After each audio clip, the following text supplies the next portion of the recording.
Sullivan ব্রাদার্সের নানি যেন আমাদের দেশের মহারানী। এই নানি মুক্তিযুদ্ধেও রেখেছিলেন অবদান, ফিরিয়ে দিয়েছিলেন আমেরিকার অস্ত্রের চালান। আর এখন তার চার নাতি বাংলাদেশের জান, বাংলাদেশের প্রাণ। কি ঘটেছিল মুক্তিযুদ্ধের সময় আসুন একটু শুনি।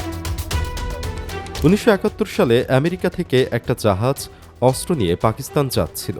অনেকেই হয়তো জানেন, বাংলাদেশের স্বাধীনতা যুদ্ধে আমেরিকা ছিল পাকিস্তানের পক্ষে, তাই সেই অস্ত্রগুলো বাংলাদেশের ওপর ব্যবহৃত হতো।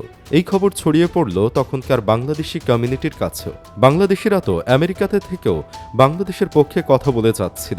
ইতিহাসের প্রথম চ্যারিটি কনসার্টটা তো বাংলাদেশিদের জন্যই হয়েছিল সেই 1971 সালে। বব ডিলানের মতো লোক ছিলেন সেখানে। 1971 সালের 1 আগস্ট নিউ ইয়র্কের ম্যাডিসন স্কোয়ার গার্ডেনে বাংলাদেশের মুক্তিযুদ্ধের সমর্থনে এবং শরণার্থীদের সহায়তায় আয়োজিত কনসার্ট ফর বাংলাদেশের কথা তো সকলেই জানেন। জর্জ হ্যারিসন ও পণ্ডিত রবি শঙ্করের উদ্যোগে আয়োজিত এই কনসার্টে বব ডিলান, এরিক ক্ল্যাপটন সহ বিশ্ববিখ্যাত শিল্পীরা অংশ নিয়েছিলেন, যা বিশ্ব জনমত গঠনে ও অর্থ সংগ্রহে গুরুত্বপূর্ণ ভূমিকা রেখেছিল। কিন্তু আমেরিকার সেই অস্ত্রের চালান আটকে দেওয়ার ঘটনা অনেকেই জানেন না।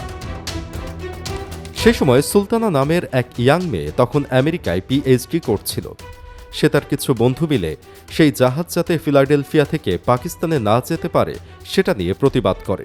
একটা ছোট ডিঙি নৌকা নিয়ে তারা জাহাজের আশেপাশে প্রতিবাদ করে। এরপর আমেরিকায় খালাসি বা জাহাজিদের একটা অ্যাসোসিয়েশন আছে, তাদের একটা সম্মেলনে বাংলাদেশি মেয়ে হিসেবে সে অনুরোধ করে কথা বলার। তারপরে সে ভাষণ দেয়। তার ভাষণের কারণে সেই জাহাজের আমেরিকান জাহাজিরা সিদ্ধান্ত নেয় তারা সেই জাহাজে অস্ত্র তুলবেও না, নামাবেও না। ওই জাহাজ আর যায়নি পাকিস্তানে। কথাগুলো বলেছেন শাফকাত রাব্বি অনিক, যিনি একজন ভূ রাজনৈতিক আলোচক। তিনি তার ফেসবুক পোস্টে বলেন, আমার বড় বোনের হাজব্যান্ড এবং তার বন্ধুরা এই ইস্যুতে একটা ডকুমেন্টারি বানানোর কাজে জড়িত ছিলেন।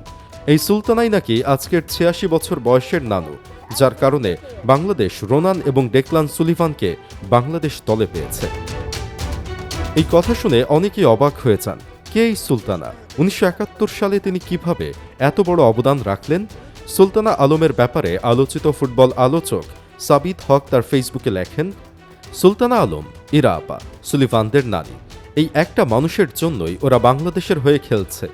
ঢাকায় তার জীবনের বড় অংশ কেটেছে, কিন্তু এই সুলতানা আলমের পৈতৃক নিবাস আর ছোটবেলার কিছু অংশ কেটেছে কিন্তু রাজবাড়িতে, রাজবাড়ী সদরের কাজীকান্দা এলাকায়।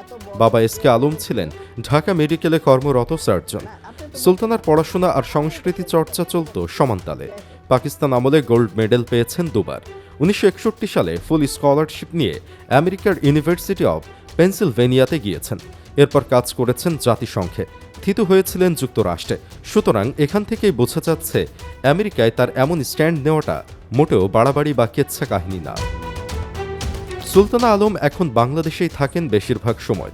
রাজবাড়িতে আসেন প্রতি বছরই। রাজবাড়ির বিভিন্ন অনুষ্ঠানে পৃষ্ঠপোষকতা করেছেন। পৈতৃক ভূমি ছাড়াও ব্যাংকপাড়ায় বাগান বাড়ি আছে। নাতিদের পড়াশোনা ছেড়ে খেলায় মন দেওয়া নিয়ে তীব্র আপত্তি ছিল তার। এখন অবশ্য গর্বে বুক ভরে গেছে।